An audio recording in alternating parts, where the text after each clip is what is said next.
नमस्कार, स्वागत है आपका एक बार फिर से बी एंटिक फीड पर। और हर बार की तरह इस बार भी हम आपसे मिलाने के लिए आए हैं एक ऐसे एंटिक पर्सन से, एंटिक गेस्ट से। लेकिन उसके पहले हम आपको दिखाते हैं उनकी कुछ आर्ट, उनकी कुछ कला आपको दिखाते हैं। देखिए बहुत ही अच्छे अच्छे आर्ट उन्होंने बनाए हैं।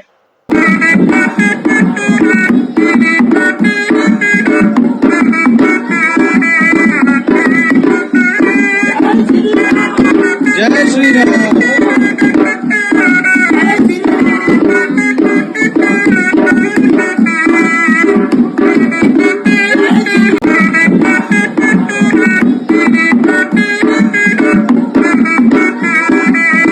तो साथियों, आपने हमारे जो गेस्ट हैं उनकी आपने आर्ट देखी होगी, उनकी कला देखी होगी और उनके कुछ अवार्ड आपको दिखाते हैं जिनसे वो नवाजे गए हैं। देखिए यहाँ पर आपको देखने के लिए मिलेंगे, ये सर्टिफिकेट है Harvard world record, India book of record, और ये इंडिया बुक ऑफ रिकॉर्ड का सर्टिफिकेट भी यहाँ पर है। और हम स्वागत करते हैं हमारे अतिथि का। नमस्कार सर, स्वागत है आपका हमारे शो पर। बहुत बहुत धन्यवाद सर, जो आपने हमें इतना हौसला अफजाई की इसके लिए। तो सर आप बताइए, आपने जो इस तरह के विभिन्न प्रकार के आपने आर्ट बनाए हैं जी, इसकी प्रेरणा आपको कहाँ से मिली? आपको ऐसा शौक कैसा है कि ये मुझे बनाना चाहिए? सर एक्चुअली जैसे हम देखते हैं कि हम ज्यादातर फ्री समय बैठे रहते हैं तो सोशल मीडिया का यूज करते हैं। ऐसे ही हमारे साथ भी यही रहा, फ्री समय बैठे हुए थे, कुछ काम ऐसा था नहीं, फेसबुक चला रहे थे। फेसबुक चला रहे तो कई चीजें दिखती हैं, अच्छी भी दिखती हैं, हमें कुछ ज्यादा ही पसंद आती है तो हम उसे ज्यादा लाइक करते हैं। और अगर कोई चीज हमें बहुत ज्यादा पसंद आ गई तो हम उसे बार बार देखते हैं, या और भी उसके पहले उन्होंने जो चीज शेयर की है वो देखते हैं। इसी तरह हमारे एक फ्रेंड थे जो इंडोनेशिया के थे, फेसबुक फ्रेंड रहे हमारे, तो उनका आर्ट काफी बढ़िया था। मतलब वो वुड के ऊपर जो डिजाइन बनाते थे वो मुझे बहुत पसंद थी। तो उसी से रिलेटेड मैंने उनसे एक बार ऐसे पूछा कि सर क्या ये आर्ट आप मुझे सिखाएंगे? तो उन्होंने बोला कि नहीं, हम आपको नहीं सिखा सकते। तो मैंने उनसे पूछा कि सर क्यों नहीं सिखा सकते? तो हम इसलिए नहीं सिखा सकते क्योंकि आप सीख ही नहीं पाएंगे, आप में वो टैलेंट ही नहीं है कि आप सीख सकें। तो वो चीज मुझे थोड़ा सा बुरा लगा कि यार मतलब अचानक ये चीज कह दी। मैंने कहा चलिए ठीक है, बेइज्जती तो खैर होती रहती है हम लोगों की, खैर नई बात नहीं है, ज्यादातर तो घर में ही होती है कि आपसे ये काम नहीं हो रहा, वो काम नहीं हो रहा। तो मैंने कहा बाहर वाले ने भी बोल दिया ठीक है।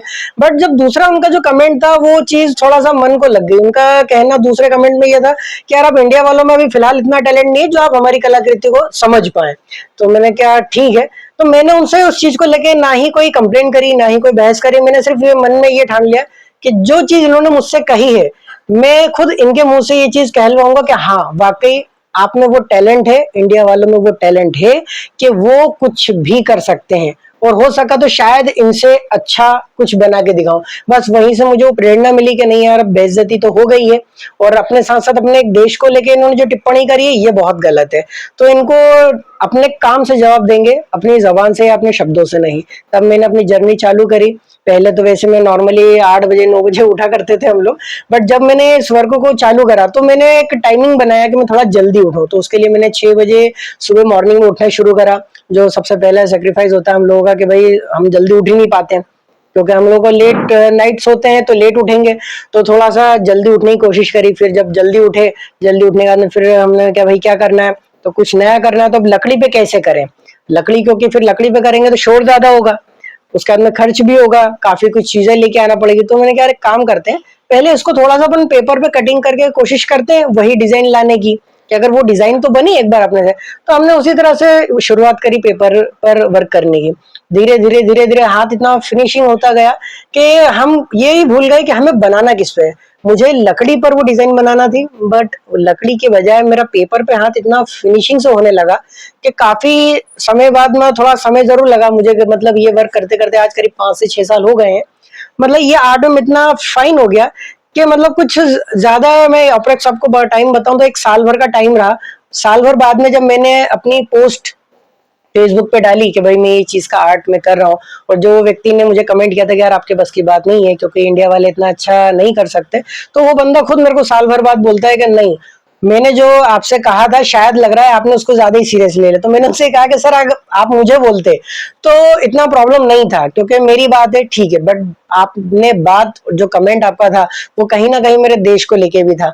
हम लोग मैंने कहा इसमें थोड़ा सा सेंटी हो जाते हैं कि यार हमारी कोई कुछ कहे तो कोई दिक्कत नहीं है, बट अगर हमारे देश को लेकर किसी ने कुछ टिप्पणी करी है तो उसको जवाब देना ही पड़ेगा।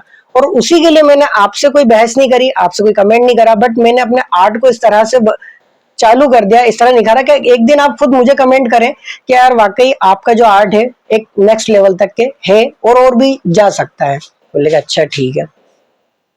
तो इस तरह की हमारी एक जर्नी रही जिससे हमें मतलब प्रेरणा मिली, खासकर ये चीज कहें तो। क्या बात है सर, आपने हाथ मिलाया इस बात पर, क्योंकि आपने देशभक्ति के लिए आपको जो ईगो आप पर हाँ, इतना हावी नहीं हुआ, जो देशभक्ति पर बात आई, अपने बिल्कुल देश बिल्कुल। पर बात आई, उसके लिए आपने एक्शन लिया। और साथियों, मतलब किसी से अपने को बदला लेना है तो ना तो उसको मार कर लें, ना गाली बककर।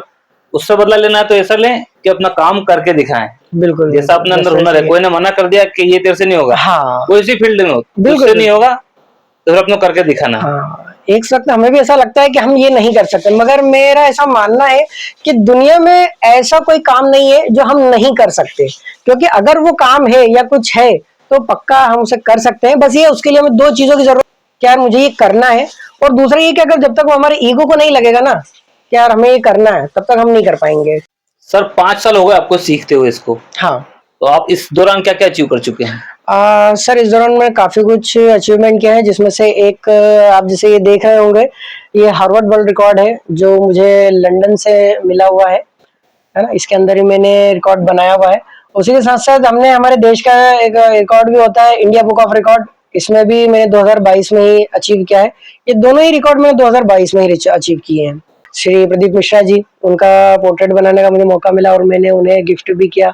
वहाँ जाकर उनसे मिलने का एक अच्छा सौभाग्य मुझे मिला। दूसरा हमारे जो मुख्यमंत्री हैं शिवराज सिंह जी चौहान, उनसे भी मिलने का मुझे एक मौका भी मिला था, तो वो भी मैंने उन्हें प्रेज़ेंट किया है। साथ में जो हमारे पूर्व मुख्यमंत्री जो रह चुके हैं कमलनाथ जी, उनके लिए भी मुझे एक ऑर्डर मिला था, वो भी मैंने उनको कंप्लीट करके दिया। मतलब काफ़ी जगह से सराहना मुझे अच्छी मिली है, और भी लोगों को जो पसंद आता है मेरा आर्ट, तो वो लोग काफ़ी इसको मतलब मुझे उत्साहित करते हैं कि हाँ भाई, ये चीज़ आपकी अच्छी है। सर इस आर्ट फॉर्म को क्या बोलते हैं आप? सर जैसे मैं जब इस आर्ट को मैंने शुरू किया था, तो मैंने आपको बताया कि मेरा काम वुडन का था, देखकर मैंने इसको स्टार्ट किया था। अब वुडन क्योंकि काफ़ी मेहनती और मेहनत वाला काम है, तो मैंने पेपर को लेकर करा। पेपर पे करते-करते करीब मुझे 2 साल हो गए, मगर 2 साल तक मुझे यही नहीं मालूम था कि जिस आर्ट को मैं कर रहा हूँ, उस आर्ट को एक्चुअल में बोलते क्या हैं। फिर इसी दौरान एक बार एक एग्ज़िबिशन में मेरा जाना हुआ, वहाँ पे मैंने एक मथुरा के व्यक्ति आए हुए थे, जो इस आर्ट के काफ़ी सीनियर व्यक्ति हैं, आर्टिस्ट हैं। उनका आर्ट मैंने जब देखा, तब उनसे मैंने इस आर्ट के बारे में और जाना कि ये इसे कहते क्या है। तब उन्होंने मुझे बताया कि ये जो आर्ट वर्क है, इसे सांझी आर्ट कहा जाता है, और ये आर्ट आज का नहीं है, ये हजारों साल पुराना आर्ट है। मतलब राधा कृष्ण की भक्ति से अगर आप इसे जोड़ें तो कोई बड़ी बात नहीं होगी, क्योंकि सांझ का मतलब शाम होता है, तो वहां से ही सांझी आर्ट पड़ा है। इसके अलावा आप और कौन-कौन सा आर्ट करते हैं? सर इसके अलावा जैसे ये आप सांझी आर्ट देख रहे हैं, यहाँ पे काफ़ी चीज़ें लगी हैं। वैसे ही हम लोग पीपल के पत्ते पर भी आर्ट बनाते हैं। ऐसे ही हमारा वुड बर्निंग आर्ट होता है, जैसे आप वहाँ देख रहे हैं। अभी आपको देखने के लिए मिलेगा, वुड बर्निंग आर्ट भी रहता है। ऐसे ही धागों से भी हम कलाकृति बनाते हैं। जैसे आप बैठे हुए हैं, आपके जस्ट पीछे लगी हुई आपको एक कलाकृति दिखेगी। इसमें एक गुड़िया का फोटो बना हुआ है। उसके अलावा हम ग्लास के ऊपर भी मतलब जो आपका ड्रिल मशीन होता है, ड्रिल मशीन से आप दीवार में छेद करते हैं, बट उसी ड्रिल मशीन से हम ग्लास पे थोड़ा सा उस पर इचिंग करते हैं, मतलब उसे खरोचते हैं और एक कलाकृति बनाते हैं। ये सब आपने कहाँ पर सीखे? सर ये चीज हमने कहीं से सीखी नहीं है, एक ऐसा कह सकते हैं कुछ गॉड गिफ्ट रहता है। कुछ चीजें हम किसी की देखते हैं, तो उसे देखते ही हमें अपने हमारे माइंड में एक आइडिया आता है कि यार, और मतलब अगर ये चीज मुझे करना है तो मैं कैसे कर सकता हूँ, या मेरे पास में क्या साधन है, उस साधन से मैं ये कर सकता हूँ।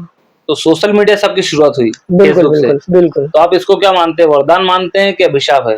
सर वरदान ही कहेंगे, क्योंकि इसने अच्छी एक पहचान भी दी है। आज उस पहचान की बदौलत आपसे एक मुलाकात हुई है, तो ये भी हमारे लिए सौभाग्य का विषय है। तो कई लोग जैसे चलाते हैं फेसबुक, इंस्टाग्राम जो भी है, हम्म। तो उनको ये चलाना चाहिए, फिर इसमें क्या किस रूप से देखना चाहिए? देखिए, कोई भी चीज के दो पहलू होते हैं, एक सही एक गलत। आप अगर सही पहलू में चलेंगे तो ज्यादा अच्छा। भाई जैसे लोग बोलते हैं यार वो आग से जल गया, सही बात है, आग से कोई भी चीज जल जाती है, मगर आप अगर ये देखेंगे आग अगर जल रही है तो कहीं ना कहीं उससे खाना पक रहा है, कहीं ना कहीं उससे हमें ऊर्जा मिल रही है। अब उसी से आप किसी के घर में रोशनी कर सकते हैं, और उसी से किसी के घर को आप फूंक सकते हैं। तो सोशल मीडिया भी एक ऐसा ही प्लेटफॉर्म है, अगर आपको सोशल मीडिया का आप सही यूज करें, तो जिस तरह से मैंने अपने आर्ट को जो सीखा है, कहीं ना कहीं सोशल मीडिया का ही वो माध्यम रहा, तो मेरे लिए तो काफी बढ़िया चीज रही सोशल मीडिया। तो साथियों देखिए, जो हाथ में आपके मोबाइल है, उसको आप सदुपयोग भी कर सकते हैं, दुरुपयोग भी कर सकते हैं। जैसे सर ने उसमें एक वीडियो देखा, वीडियो देखकर उनको मोटिवेट हुए, वो वीडियो देखकर उनको प्रेरणा मिली, और आज प्रेरणा के कारण उन्होंने इतना कुछ अचीव किया है। कई बड़ी-बड़ी हस्तियों से, बड़े-बड़े दिग्गजों से मिल चुके हैं, उनके साथ फोटो खींचा है।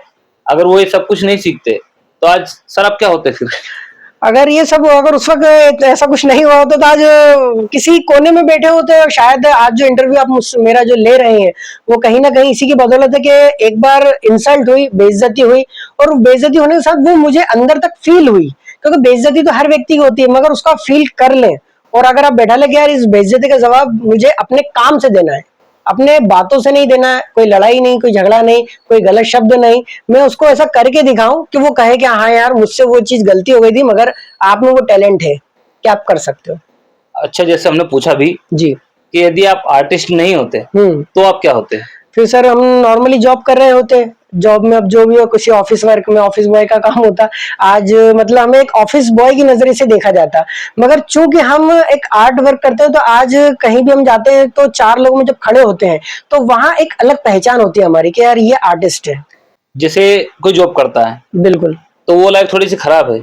नहीं सर, मैं ये खैर नहीं कहूंगा खराब है, मगर जॉब करना अच्छा है, मैं भी जॉब करता हूँ, मैं आर्टिस्ट भी हूँ, बट ऐसा नहीं कि मैंने जॉब छोड़ दी, नहीं, मैं जॉब भी करता हूँ, मेरा मतलब जो मेन सोर्स है वो मेरी जॉब ही है।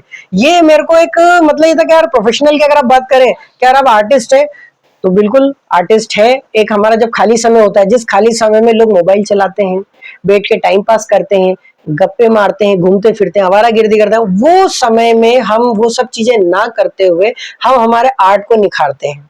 आपने इतना कुछ अचीव किया है, आप एक आर्टिस्ट बन गए हैं, अपनी एक अलग पहचान आपने बनाई है। बिल्कुल। लेकिन इसमें आपको क्या-क्या समस्याओं का सामना करना पड़ा? सर सबसे पहली समस्या था कि जल्दी उठना, यही सबसे बड़ी समस्या थी पहली चीज, क्योंकि हम हर चीज से कॉम्प्रोमाइज कर सकते हैं मगर अपनी नींद से नहीं कर सकते, क्योंकि आलसी रहते हैं आजकल के ज्यादातर यंग, रात में वही देर नाइट तक के जागना, फिर देर तक सुबह तक सोते रहना, तो उसमें अपनी नींद को खराब करना पहली चीज। उसके बाद में जो सोने का हमारा टाइमिंग था पहले काफी ज्यादा था, फिर हमने उसको भी कम करा, क्योंकि जितना समय हम सोएंगे उतना हम खोएंगे और जितना जागेंगे उतना पाएंगे। तो उसी चीज पे हम लोग चले कि भाई 6 बजे हम उठते हैं, 6 से हमने 7:30 बजे तक के हमारा जो वर्क रहता है हमने कर लिया, 7 बजे हमारा वर्क पे बैठते हैं टेबल पे कि भाई 7 बजे से हमने स्टार्ट किया तो 9 बजे तक हम 2 घंटे प्रैक्टिस करते हैं। 9 के बाद में फिर 10 से, क्योंकि हम लोग का ऑफिस रहता है तो हम लोग फ्रेश होके फिर ऑफिस के लिए निकल जाते हैं। शाम को जब ऑफिस से थके हारे आते हैं वो बिल्कुल हमारा आराम का समय होता है, मगर उस वक्त आराम ना करते हुए जो हमारा आर्ट वर्क है हम उसको स्टार्ट करते हैं।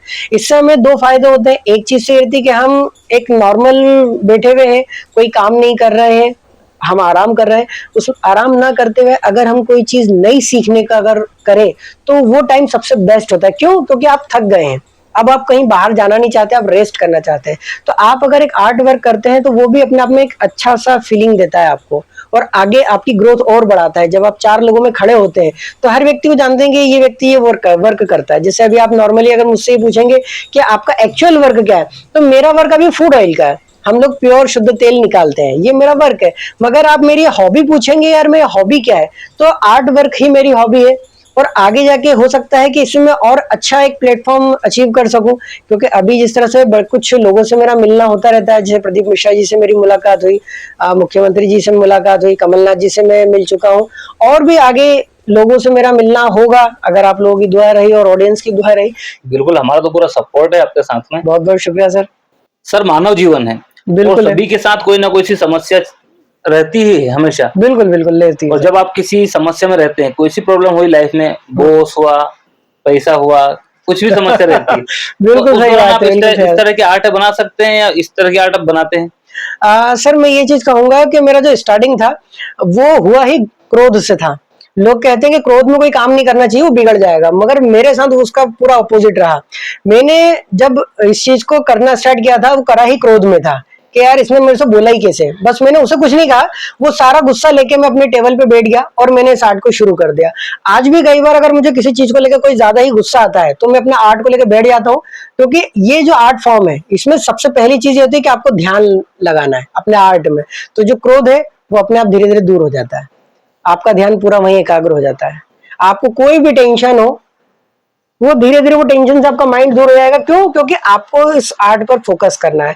और हमारे आर्ट की एक खासियत है, अगर इसमें आपने गलती से भी कोई गलती की तो आपको फिर उसको पूरा फोल्ड करके डस्टबिन में डालना है, क्योंकि ये जो सिंगल पेपर होता है उस पेपर पे अगर एक कट भी अगर गलत लग गया तो जो कलाकृति, जो डिजाइन, जो पेंटिंग, जो पोर्ट्रेट हम बना रहे हैं वो पूरा बिगड़ जाएगा। इस पे कोई ग्लू या कोई फेविस्टिक या फेविकोल हम यूज नहीं करते हैं, ना ही कोई मार्किंग करते हैं, इसे डायरेक्ट बनाया जाता है।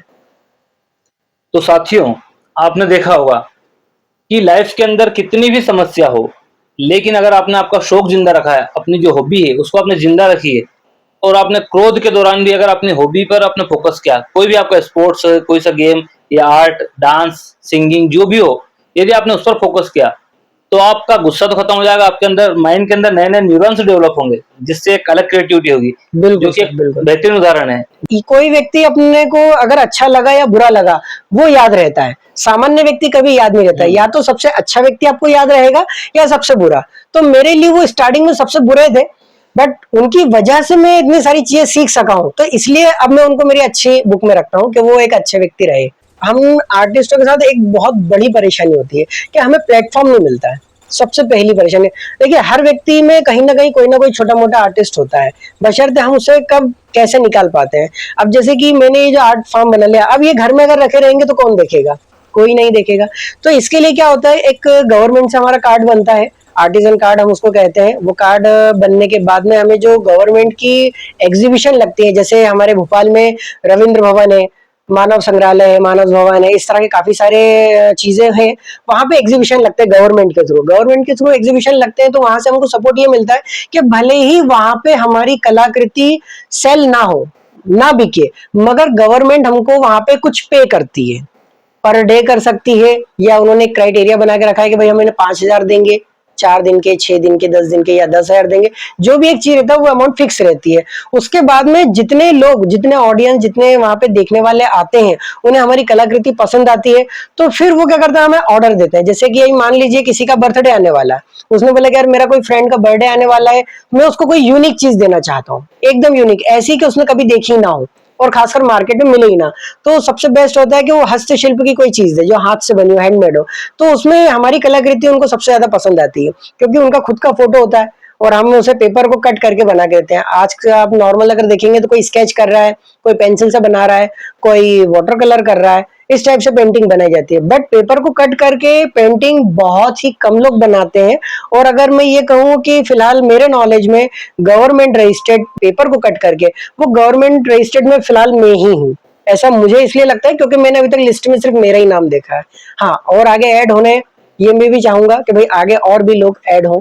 अच्छा, एक वो कार्ड आपने बताया था आर्टिस्ट का, जी उसके जी। फायदे कुछ बता दीजिए दर्शकों को ताकि वो बनवा सके। सर उसका फायदे काफी रहते हैं, और उसको फायदे के लिए सबसे ज्यादा कि आपके यहाँ एक हस्तशिल्प निगम का ऑफिस रहता है, मैं ज्यादातर से अपने पर्स में ही रखता हूँ। एक इस टाइप का कार्ड बनता है, ये आर्टिजन कार्ड कहलाता है। ये दिल्ली से बनकर आता है। इसमें आपका नाम और आपका आर्ट वर्क क्या है उसके बारे में इसमें मेंशन किया जाता है।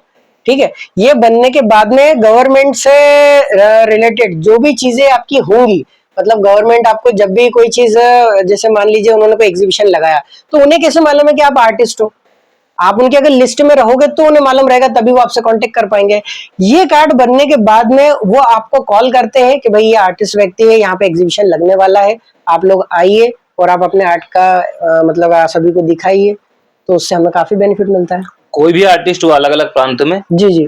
तो वो कहाँ पर जाकर ये कार्ड बनवा सकता है? सर एक अपना हस्त निगम का, मतलब हस्तशिल्प निगम का एक ऑफिस होता है, जो कि हर शहर में, हर राज्य में, हर प्रांत में होता है।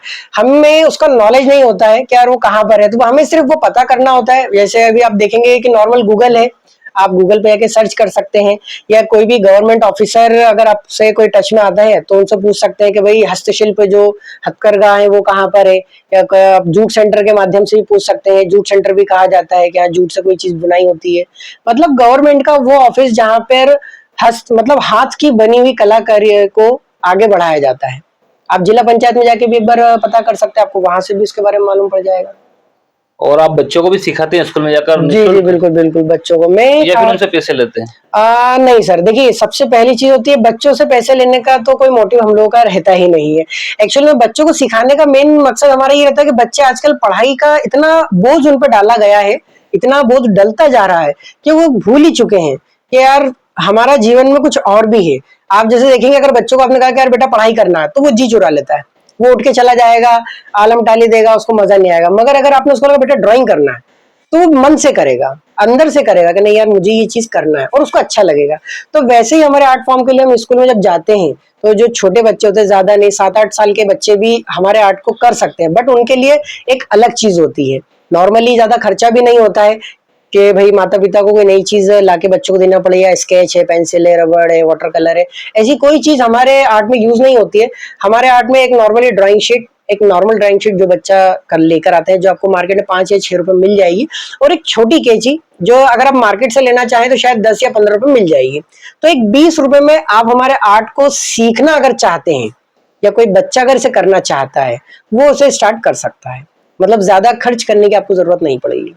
इस आर्ट की ये खासियत है। साथियों, कटारिया जी की एक और कलाकृति आपको दिखाते हैं। बहुत ही अद्भुत ये कलाकृति है, जिसमें आप देख सकते हैं कांच के ऊपर ड्रिल मशीन से, जिससे हम दीवार के अंदर छेद करते हैं, उस ड्रिल मशीन से यहाँ पर लड्डू गोपाल कान्हा जी बनाए गए हैं।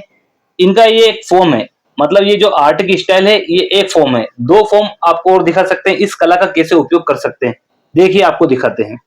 एक अपन उजाला लेते हैं, ये तो एक उदाहरण है छोटा सा। एक पूरी लाइट हम लेंगे तो बहुत ही अच्छा यहाँ पर आपको नजारा दृश्य देखने के लिए मिलेगा। चलिए देखते हैं।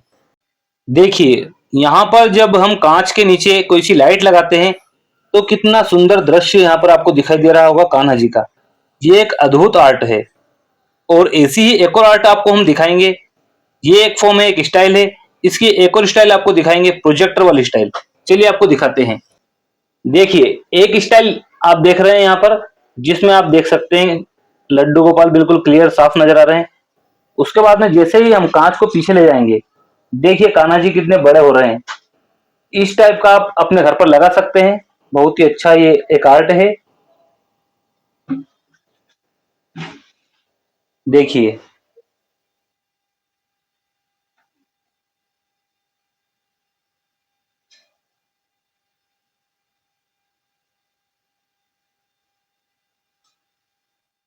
सर, बहुत बहुत धन्यवाद जो आप हमारे शो पर आपने इतना अच्छा आपका टैलेंट का खजाना हमारे दर्शकों को दिखाया। जी आपको हमारे शो पर आकर इतनी जानकारी देकर कैसा लगा? सर, आपके शो पे आने में बहुत बहुत शुक्रिया आपने, क्योंकि मुझे इनवाइट किया और आप यहाँ हमारे घर पर आए, आपने हमारी सारी कलाकृति देखी। और आपके चैनल के माध्यम से, जो कि सर का चैनल है बी एंटिक फिट, इस चैनल पर आपको मैं और मेरे जैसे कई अद्भुत कलाकार आपको मिलेंगे, जिनकी कलाकृति आपको देखने को मिलेगी, जो आपको शायद देश में या दुनिया में नहीं मिलेगी। क्यों? क्योंकि अभी तो फिर मैं आया हूँ, मेरे पहले भी कई आ चुके हैं और भी कोई आने वाले हैं, बहुत सारे लोग और भी आने वाले हैं। तो उसके लिए आपको सर का चैनल सब्सक्राइब करना है, लाइक करना है, शेयर करना है, और आपको क्या क्या चीजें अच्छी लगी वो कमेंट में लिखना भी है। ठीक? और सर की एक और कला आपको दिखाएंगे जो आप दंग रह जाएंगे देखकर। इधर दिखाइए भाई साहब। ये जो कला है बहुत ही अद्भुत आर्ट है, आप देख रहे होंगे यहाँ पर। ये देखिए आप, इसको आप फोटो को भी आप देखेंगे, आप इसको कंटिन्यू देखोगे तो आप खुद हंसोगे। बिल्कुल ये हंसोगे। फोटो आपको खुश रखेगा। आप ऐसे फोटो को अपने घर में लगाओगे तो आपको हमेशा मुस्कुराहट हमेशा फील बिल्कुल होगी। हमेशा जब भी मुस्कुराहट आप करो। देखोगे, आपके परिवार में या गेस्ट मेहमान जो भी देखेंगे सब हंसते रहेंगे।